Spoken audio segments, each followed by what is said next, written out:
Hello and welcome back friends. आज हम एक इम्पॉर्टेंट आर्टिकल पढ़ेंगे टाइम मैनेजमेंट के ऊपर। सभी को पता है मैनेजमेंट मतलब प्रबंध करके रखना, समय को सही ढंग से इस्तेमाल करना, टाइम मैनेजमेंट। इस आर्टिकल के थ्रू आप अच्छे वर्ड मीनिंग और इडियम्स एंड फ्रेजेस भी सीख सकते हो। लास्ट में उसकी पूरी लिस्ट भी दी गई है। पूरा फिनिश करने के बाद इसको एक बार रिविजन भी करेंगे। ओवरऑल वीडियो आपके लिए काफ़ी हेल्पफुल रहेगा। इसी के साथ लाइक कर दीजिए और चैनल पे पहली बार आए हैं तो सब्सक्राइब भी कर लीजिए, नोटिफिकेशंस ऑन करना ना भूलें। तो आइए शुरू करते हैं। इन्वर्टेड कॉमर्स के अंदर है, ये कोटेशन है, time isn't the main thing, it is the only thing. ये एक पूरी कोटेशन है, फ्रेज है, और इसका मतलब है कि टाइम जो है ये सबसे इम्पोर्टेंट है। मेन थिंग्स वो वाली होती है जो हमारी ज़रूरत की चीज़ें होती हैं। यहाँ बोला गया है कि समय एक ज़रूरत की चीज़ नहीं है, ये तो केवल एक चीज़ है जो सबसे ज़रूरी है। मीन्स और चीज़ों के मुकाबले टाइम सबसे इम्पोर्टेंट है। इस फ्रेज से हम समझ सकते हैं, ऐसे बोला गया है कि time should be our primary focus. सबसे बड़ा फोकस क्या होना चाहिए? टाइम का प्रबंध करना सही ढंग से। Have you ever paused to reflect? आप क्या कभी आपने पॉज, रुके हो आप, पॉज दिया है? टू रिफ्लेक्ट, सोचने समझने के लिए, चिंतन करने के लिए। रिफ्लेक्ट का मतलब होता है चिंतन करना, ध्यानपूर्वक सोचना। और वो क्या है? Have you ever pause to reflect, क्या रिफ्लेक्ट करने के लिए, क्या सोचने के लिए? Are you controlling your day और is your day controlling you? बहुत अच्छा क्वेश्चन है कि क्या आपके कंट्रोल में है पूरा दिन या दिन के कंट्रोल में आप हो। कहने का मतलब ये है कि अगर आपने ढंग से प्लानिंग करी है तो टाइम आपके हिसाब से पूरे दिन में चलेगा। लेकिन अगर आपने टाइम वेस्ट किया, प्लानिंग नहीं करी, तो डे तो चलता जाएगा, टाइम बीतता जाएगा और आप सिर्फ भागते रहोगे उसके पीछे। तो डे आपको कंट्रोल करेगा। इस लाइन का हम तब यूज कर सकते हैं जब हमको ऐसे बोलना हो कि क्या आपके कंट्रोल में लाइफ है या टाइम आपके कंट्रोल में है, आप प्लानिंग करते हो क्या? In a world brimming with distraction, दुनिया, और ब्रिमिंग का मतलब होता है पूरा ऊपर तक भरा हुआ। जैसे एक ग्लास है ये, तो fill it till the brim, मतलब इस ग्लास को ऊपर ऊपर तक भर दो। ब्रिम, ये वाले जो किनारे होते हैं ऊपर के, उसको बोलते हैं ब्रिम। यहाँ पे है भरा हुआ विद डिस्ट्रैक्शन। ये दुनिया किससे भरी हुई है? डिस्ट्रैक्शन, ध्यान भटकाने वाली चीजों से, जैसे मोबाइल, लैपटॉप और टीवी, और भी हो सकती हैं कई चीजें। ठीक है, तो ये जो है दुनिया जो कि भरी हुई है डिस्ट्रैक्शंस के साथ, ध्यान भटकाने वाली चीजों से, एंड डेडलाइंस। और डेडलाइन का मतलब होता है कि एक समय सीमा, जिससे पहले हमको कोई काम पूरा करना होता है। ये पूरी दुनिया किससे भरी हुई है? डिस्ट्रैक्शंस और डेडलाइन से। डिस्ट्रैक्शन से हमारा ध्यान भटक जाता है। डेडलाइन क्या होता है कि हमको हमेशा टेंशन देती है कि इस टाइम से पहले हमको अपना काम पूरा करना है, निर्धारित समय सीमा। Mastering time management. एक ऐसी दुनिया जहाँ पे ये दो चीज जो है, जिससे ये दुनिया भरी हुई है, तो अगर हमको महारत हासिल करनी है टाइम मैनेजमेंट, समय का प्रबंधन करके रखना है, मास्टरिंग, माहिर बनना है टाइम मैनेजमेंट में, it is not just a skill, it is a necessity. तो ये तो एक केवल स्किल नहीं है, कौशल की जो सबके पास होना चाहिए, बल्कि आजकल तो ये एक नेसेसिटी बन गया है, एक जरूरत ही बन गया है। तो स्किल तो हुई, जैसे अपने आप हम चाहते हैं तो स्किल डेवलप करते हैं, लेकिन नेसेसिटी तो हुई जो सब लोगों को चाहिए, होना ही होना चाहिए उनके पास। It is a necessity. God has made everyone equal in one vital sense. भगवान ने, हैज मेड, ये है प्रेजेंट परफेक्ट में कि बनाया है, वर्ब थर्ड फॉर्म है ये। मेक, मेड, मेड, तो गॉड ने बनाया है, भगवान ने बनाया है एवरीवन, सभी लोगों को एक समान, इन वन वाइटल सेंस। एक वाइटल मतलब इंपॉर्टेंट सेंस में भगवान ने सभी लोगों को एक जैसा बनाया है। और वो क्या है? Each of us receives the same 24 golden hours. वो ये है कि सभी लोगों को, चाहे अमीर है, गरीब है, सक्सेसफुल है, फेलियर है, सब लोगों को दिए हुए हैं 24 गोल्डन आवर्स, मतलब अनमोल घंटे, very important hours, very important time, 24 घंटे। यहाँ पे एक ध्यान रखिए, ईच होता है अगर सब्जेक्ट, या एवरी, उसके साथ ये सिंगुलर माना जाता है, इसीलिए सिंगुलर फॉर्म में यहाँ पे वर्ब भी यूज्ड है। Each of us receives, verb के साथ एस लगाया हुआ है, सिंगुलर फॉर्म में यूज किया है। Each of us receives the same 24 golden hours, हम लोगों को सबको 24 घंटे मिलते हैं, अनमोल घंटे, एवरी डे, हर दिन। It is not about having more time, it's about making the most of the time you have. यहाँ पे दो चीजें बताई गई हैं, एक तो है making the most of something मतलब भरपूर लाभ उठाना, पूरा पूरा प्रॉफिट उठाना। सो ये इसके बारे में नहीं है हैविंग मोर टाइम कि ज्यादा समय होना। ठीक है, ज्यादा समय तो किसी के पास भी नहीं है, 24 आवर्स है, लेकिन ये है कि जितना समय दिया गया है उसी का भरपूर फायदा उठाना। द टाइम यू हैव, जितना टाइम आपके पास होता है। यहाँ पे जो हैविंग का मीनिंग हो रहा है वो है होना, पोजेशन में होना आपके टाइम का। और ये जो है ये हमारी एक फ्रेज है, making the most of something. That means to make profit of something, out of something, या किसी चीज का भरपूर फायदा उठाना, लाभ उठाना। Successful people don't leave their days to chance. जो भी सफल लोग होते हैं, अगर आप अपने आसपास देखोगे सक्सेसफुल पीपल, पीपल नाउन है, ये एडजेक्टिव है। कौन से लोग सक्सेसफुल के आसपास सक्सेसफुल सफल लोग जो हैं, डोंट लीव। पीपल प्लूरल है यहाँ पे, तो इसलिए हमने यहाँ पे भी जो प्लूरल फॉर्म में वर्ब यूज किया है, डू नॉट। अगर सिंगुलर होता सक्सेसफुल पर्सन, तो यहाँ पे फिर डज नॉट हो जाता। लेकिन यहाँ पे क्या है, पीपल जो कि प्लूरल में है। Successful people don't leave their days to chance, मतलब कि चांस के भरोसे, संयोग के भरोसे, चांस के भरोसे वो अपने दिन को नहीं छोड़ देते, कि बिना प्लानिंग के नहीं छोड़ते। सो चांस का यहाँ पे मतलब हो गया बिना योजना के, बिना इरादे के, बिना प्लानिंग के। तो चांस के भरोसे तो वो बिल्कुल नहीं छोड़ते अपने दिनों को। दे प्लान विद प्रेसिशन। प्रेसिशन जो है यहाँ पे नाउन है, उसका मतलब है कि वो तो बिल्कुल प्लानिंग करता है सटीकता के साथ, बिल्कुल क्लियर होता है माइंड में उनका पूरे दिन का टाइम टेबल। सो उनकी प्लानिंग क्या होती है, प्रेसिशन के साथ, सटीकता के साथ। Set clear priorities. So priorities होता है प्राथमिकताएं, जो ज्यादा जरूरी चीज है वो पहले कर लेना, उसके बाद उससे कम इम्पोर्टेंट चीज करना, and so on. They set clear priorities, तो प्राथमिकताएं भी वो तय कर लेते हैं ध्यानपूर्वक। And use time as a tool not a trap. Time का यूज करते हैं एक हथियार की तरह, उपकरण की तरह, जो उनके काम आएगा। नॉट अ ट्रैप, एक जाल की तरह नहीं कि समय आपको रूल कर रहा है, वो आपका दिन कंट्रोल कर रहा है, नहीं, आपको कंट्रोल करना है अपने दिन को। So you have to use time as a tool, एक उपकरण की तरह जो कि आपकी हेल्प करे, ना कि एक जाल की तरह।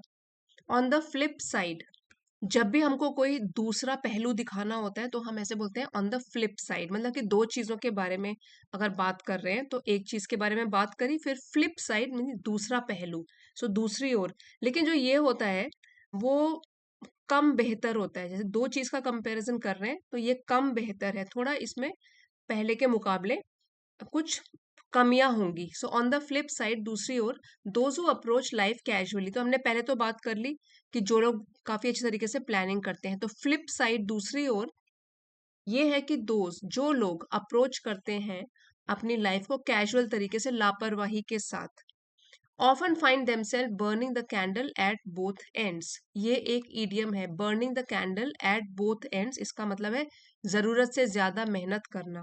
तो अगर वो लाइफ में प्लानिंग नहीं करेंगे तो बाद में उनको जरूरत से ज्यादा मेहनत करनी पड़ेगी। They will have to burn the candle at both ends. Constantly overwhelmed, so overwhelmed है कि कोई चीज उनके ऊपर हावी हो गई, कॉन्स्टेंटली, लगातार, निरंतर ही उनके ऊपर चीजें हावी होती रहती हैं। एंड ऑलवेज प्लेइंग कैचअप, अब ये भी एक फ्रेज है, प्लेइंग कैचअप। सो कैचअप इसको बोलते हैं कि अगर हम किसी चीज के पीछे भागते ही रहते हैं, उसको पकड़ने की कोशिश करते रहते हैं, that means we are playing catchup. So ये वाला फ्रेज आप भी यूज कर सकते हो, that I don't want to play catchup. मुझे पीछे नहीं छूट जाना और बार बार फिर मैं भरपाई करता रहूं, उसको पकड़ने की कोशिश करता रहूं। सो प्लेइंग कैचअप मतलब पीछे छूट गए, फिर आप बस उसको पकड़ने की कोशिश ही कर रहे हो।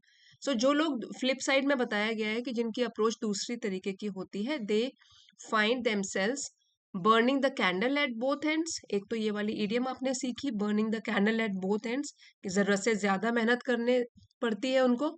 ओवरवेल्म्ड, हमेशा चीजें उनके ऊपर हावी रहती हैं। And they always keep playing catch up, मतलब कि जो पीछे रह गए हैं और भरपाई करने की कोशिश करते रहते हैं। They live in a state of perpetual rush. तो रश तो होता है एक तरीके की दौड़, और परपेचुअल यहाँ पे एडजेक्टिव है जो कि रश को यहाँ पे मॉडिफाई कर रहा है। सो इसका मतलब है परपेचुअल, लगातार भाग दौड़ में लगे रहते हैं। They live in a state, तो उनकी स्टेट, उनकी स्थिति कैसे होती है? लगातार भागदौड़ की स्थिति। Always in a race against the clock. अब अगर race against the clock means समय के साथ दौड़, सो यहाँ पे बोल सकते हो कि डेडलाइन पूरा करने के लिए बस वो भागते ही रहते हैं, दौड़ लगी रहती है उनकी कि समय से पहले मेरा काम पूरा हो जाए। येट, फिर भी, making little meaningful progress. Little means बहुत ही कम, न के बराबर। लिटिल, अ लिटिल, अगर अ लिटिल हो तो होता है कि फिर भी कुछ तो है। अगर द लिटिल हो तो द लिटिल मतलब एक स्पेसिफिक चीज के लिए बोलते हैं। अगर यहाँ पे ये हम न यूज करें अ और द, और सिर्फ लिटिल हो, ठीक है, आर्टिकल्स ना आए उससे पहले, मेकिंग लिटिल मीनिंगफुल प्रोग्रेस, तो उसका मीनिंग हो गया नेगेटिव में। ऑलमोस्ट नो प्रोग्रेस, और मीनिंगफुल हो गया सार्थक, प्रोग्रेस हो गया प्रगति विकास। सो उनकी कैसे रहती है प्रोग्रेस? लिटिल मीनिंगफुल, न के बराबर ही उनका प्रोग्रेस रहता है। So what's the secret? तो रहस्य क्या है, किस तरीके से सक्सेसफुल बने, टाइम को कैसे मैनेज करें? It lies in intentional living. So यहाँ पे इट जो है वो सीक्रेट के लिए यूज किया गया है, कि जो उसका सीक्रेट है, रहस्य है, लाइज वो निहित है, छिपा हुआ है, इंटेंशनल लिविंग में, ऐसी लिविंग, ऐसी जीवन शैली जो कि सचेत होकर जी जाए। सो इंटेंशनल जो है वो एक एडजेक्टिव है, उसका मतलब है done on purpose and not by chance, तो सचेत होकर जीना है। मेकिंग कॉन्शियस चॉइसेस, जो भी अपने चॉइसेस, फैसले करने हैं वो भी कॉन्शियसली करने हैं, सोच समझ कर करने हैं। About how each our is spend, कि किस तरीके से मैं, जो भी मेरे पास टाइम होगा, ईच आवर, हर एक घंटा किस तरीके से बिताया जाए। पैसिव में लिखा गया है ये, how each our is spend. It's about replacing procrastination with productivity. Procrastination एक नाउन है। प्रोक्रेस्टिनेशन मीन्स आज की बात जो हो सकती है, आज का काम हो सकता है, उसको कल पर टालना, टाल मटोल करना। तो ये किसके बारे में है? सीक्रेट किसके बारे में है? रिप्लेस करना, बदल देना प्रोक्रेस्टिनेशन को, टाल मटोल की आदत को, विद प्रोडक्टिविटी, उत्पादकता के साथ बदल देना। एक्सक्यूजेज विद एग्जीक्यूशन, एक्सक्यूज होता है बहाने मारना, कि मुझसे नहीं हो पाएगा, मेरे पास टाइम नहीं था, तो एक्सक्यूजेस देने के बजाय एग्जीक्यूशन करना है, काम में लेकर आनी है चीजें। एग्जीक्यूशन यहाँ पे नाउन है, कार्यान्वयन। ठीक है, सो हमको रिप्लेस करनी है ये दो चीजें। प्रोक्रेस्टिनेशन को रिप्लेस करना है प्रोडक्टिविटी के साथ, एक्सक्यूज को रिप्लेस करना है एग्जीक्यूशन के साथ। एज द सेइंग गोज, और जिस तरीके से कहावत भी है, don't count the hours, make the hours count. घंटे मत गिनते रहो, आवर्स मतलब घंटे मत गिनते रहो, बल्कि जो टाइम है आपके पास, मेक द आवर्स, जो टाइम है, जो घंटे हैं, उनको मूल्यवान बनाओ, उनको इम्पोर्टेंट बनाओ अपने लिए, उनको उपयोग में लाओ। सो यहाँ पे लिखा हुआ है, घंटे गिनो मत, घंटों को मूल्यवान बनाओ, इंपॉर्टेंट बनाओ, उनको ढंग से यूज करके। Time management is not about being busy. So बहुत अच्छी बात कही गई है कि टाइम मैनेजमेंट का ये मतलब नहीं है कि पूरे दिन भर आप बिजी रहो, व्यस्त रहो। इट्स अबाउट बीइंग इफेक्टिव, बल्कि जितना टाइम भी यूज कर रहे हो, इफेक्टिव रहो, प्रभावी बनो उसमें, अच्छे तरीके से उसको इफेक्टिव तरीके से यूज करो। सो time management it is not about being busy, it is about being effective, प्रभावशाली रहना। You can be busy all day and still accomplish nothing of real value. हो सकता है यू कैन बी बिजी, आप व्यस्त रहो पूरे दिन, स्टिल, फिर भी, अकम्प्लिश मीन्स पूरा करना, फिर भी पूरा कर सको, नथिंग ऑफ रियल वैल्यू, कोई भी ढंग की चीज न कर पाओ पूरी। रियल वैल्यू मीन्स जिसका कोई मूल्य है, जो इंपॉर्टेंट है, वो आप पूरी न कर पाओ, और आप पूरे दिन व्यस्त हो, ऐसा हो सकता है। The key lies in asking your self, इसीलिए जो सफलता की चाबी है, जो भी सीक्रेट है, वो बसता है अपने आप से खुद पूछने में, डेली, रोज, is what I am doing right now getting me closer to where I want to be. ये क्वेश्चन की अभी मैं, what I am doing right now, जो मैं अभी कर रहा हूं, क्या वो मुझे जहां मैं पहुंचना चाहता हूं, वॉन्ट टू बी मीन्स पहुंचना चाहता हूं, क्या वो उसके नजदीक मुझे लेके आ रहा है, मीन्स जो भी मेरा गोल है फाइनली, क्या मैं अपने गोल के नजदीक पहुंच रहा हूँ, जो भी काम मैं अभी कर रहा हूँ।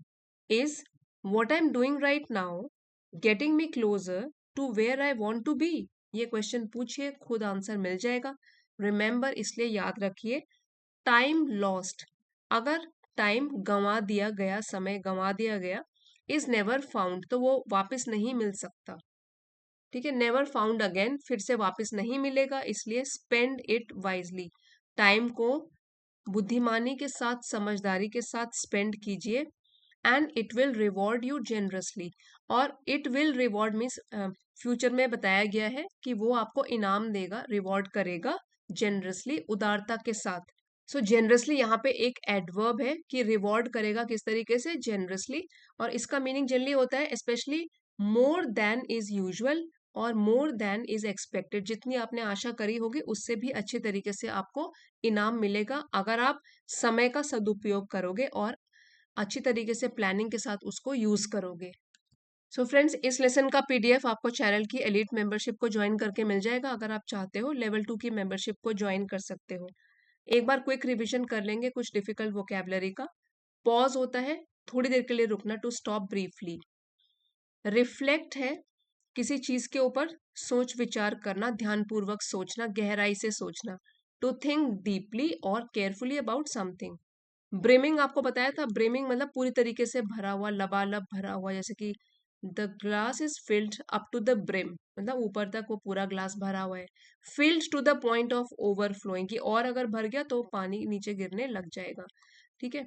डिस्ट्रैक्शन, ध्यान भटकाने वाली चीजें, something that takes attention away from what you are doing, जैसे अभी कोई काम कर रहे हो और आपका ध्यान भटक गया, दैट मीन्स वो वाली चीज डिस्ट्रैक्शन थी आपके लिए। डेडलाइन होता है समय सीमा, latest time by which something must be done, किसी डेडलाइन से पहले जब काम फिनिश करना होता है उसको बोलते हैं डेडलाइन। आखिरी समय सीमा, मास्टरिंग, महारत हासिल करना, पूरी तरीके से सीखना। गेनिंग कंप्लीट नॉलेज और स्किल इन समथिंग। नेसेसिटी होता है जरूरत, अनिवार्यता, बहुत जरूरी हो जो चीज। समथिंग दैट इज एसेंशियल और वेरी इंपॉर्टेंट। और वाइटल भी होता है वेरी इंपॉर्टेंट, एब्सोल्युटली नेसेसरी और एसेंशियल। सो नेसेसिटी तो नाउन है और वाइटल जो है वो एक एडजेक्टिव है। गोल्डन आवर्स होते हैं बहुत ही इंपॉर्टेंट टाइम, वेरी वैल्यूएबल और प्रेशियस टाइम, जो घंटे बहुत ही इंपॉर्टेंट हों, मूल्यवान हों, सो उनको बोलते हैं गोल्डन आवर्स। और चांस होता है एक मौका, अवसर, एन अपॉर्चुनिटी और पॉसिबिलिटी दैट समथिंग में हैपन, जहां पे कुछ होने का चांस हो, मौका या अवसर। अब आप एक बार क्विक रीडिंग कर लीजिए इसकी और देखिए आपको कितना समझ में आता है। Time isn't the main thing, it's the only thing. Have you ever paused to reflect? Are you controlling your day or is your day controlling you? In a world brimming with distractions and deadlines, mastering time management is not just a skill, it's a necessity.